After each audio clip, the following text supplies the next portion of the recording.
Bonjour, nouvelle explication que je vais essayer de rendre rapide pour obtenir le développement limité d'une somme ou d'un produit de fonctions. Alors voilà, j'ai pris deux fonctions f et g, la fonction exponentielle et la fonction g qui est définie de la manière suivante: g de x égale 1 sur 1 moins x. Vous connaissez les développements limités grâce au formulaire de chacune de ces deux fonctions. Et admettons par exemple qu'on va y avoir le développement limité de f plus g, donc dl de f plus g, à l'ordre 2 en 0. Donc développement limité à l'ordre 2 de f plus g en 0. Donc ce qu'il faut savoir, c'est que pour obtenir le développement limité à l'ordre 2 d'une somme, il faut un développement limité à l'ordre 2 de chacune des deux fonctions f et g. Donc ici, en fait, il suffit de s'arrêter à x2 sur 2, et puis plus petit o de x2. Ici, idem, on s'arrête à x carré plus petit o de x2. Pour avoir le développement limité de f plus g, c'est très simple. En fait, on fait la somme, terme à terme, des parties régulières. Donc voilà, ça nous donne simplement 1 plus 1. Bon voilà, 2 plus 2x plus x2 sur 2 plus x2, c'est-à-dire plus 3 demi de x carré, et plus petit o de x carré. Donc voilà comment on fait pour obtenir le développement limité d'une somme. On fait juste la somme terme à terme des parties régulières. L'important, c'est, encore une fois, d'avoir des développements limités au même ordre pour chacun des deux termes de la somme. Voilà pour ça. Ensuite, quelque chose d'un tout petit peu plus, où il faut faire un tout petit peu plus d'attention, c'est pour obtenir le développement limité d'un produit cette fois-ci. Donc si on veut le développement limité à l'ordre 3 en 0 justement de f fois g, en fait il faut juste pas se faire avoir, parce qu'a priori on pourrait être tenté de dire voilà, je vais prendre le développement limité à l'ordre 2 de f, et je vais prendre le développement limité à l'ordre 1 de g. Donc j'ai un polynôme de degré 2 pour la partie régulière, un polynôme de degré 1. Si je multiplie les deux, ça donne un polynôme de degré 3.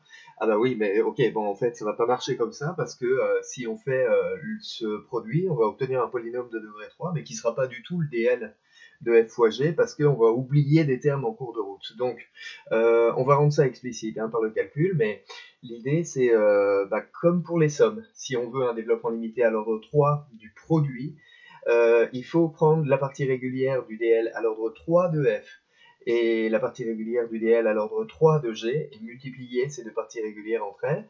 Alors voilà, explicitement, encore une fois, donc f de x fois g de x.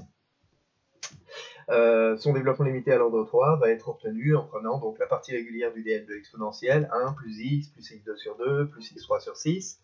Donc on écrit juste la partie régulière, on ne réécrit pas le plus petit o de x3. La partie régulière du dl de g, donc 1 plus x plus x2 plus x3. Et tout ça à la fin, donc on ferme la parenthèse, et à la fin on met plus petit o de x3. Ok, ça passe. Donc maintenant on fait le produit de ces deux parenthèses. Alors le produit de ces deux parenthèses, a priori on se dit que ça va être absolument affreux, sauf que oui, encore une fois, toutes les puissances de x qui sont strictement plus grandes que 3 vont être négligeables devant x3 au voisinage de 0. Donc on va faire un produit qui n'est pas un produit avec tous les termes, qui est un produit tronqué, donc où on va conserver dans le produit simplement toutes les puissances de x au plus égale à 3. Alors, on fait 1 fois toute la parenthèse, donc ça donne 1 plus x2 plus x3, puis x fois toute la parenthèse, donc x fois 1, donc x fois x fois x2, x fois x3 ça donne du x4 est négligeable devant x3 au voisinage de 0, donc ça va rentrer dans le petit nœud de x3. Si vous avez pigé, on continue avec le terme suivant, x2 sur 2 fois 1, donc plus x2 sur 2, x2 sur 2 fois x plus x3 sur 2, et le terme suivant donne du x à la puissance 4, négligeable devant x3, du x à la puissance 5, négligeable devant x3. Dernier terme du développement, plus x3 sur 6 fois 1, et comme vous l'avez compris, x3 sur 6 multiplié par ce qui reste va être négligeable devant x3, parce que ça va donner des puissances de x qui sont au moins égales à 4, donc derrière plus petit o de x3. D'accord. Et alors ceci, voilà, il reste à regrouper tout ça pour obtenir donc le dl à l'ordre 3 en 0 de la fonction produit. Donc on a un x ici, donc ça fait 2x. Pour les x carrés, on en a 1, 2, et puis 1 demi ici, donc ça donne 5 demi, 2x2.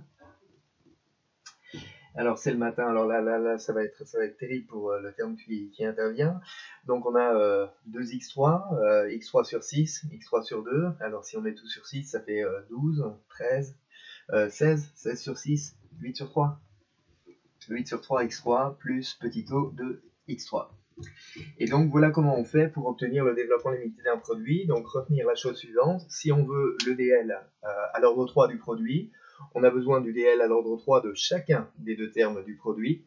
Et pour obtenir donc ce que l'on souhaite, on fait le produit des parties régulières, mais ce n'est pas un produit exact, c'est un produit qu'on appelle tronqué à l'ordre 3, c'est-à-dire un produit où on néglige toutes les puissances de x qui sont strictement plus grandes que 3.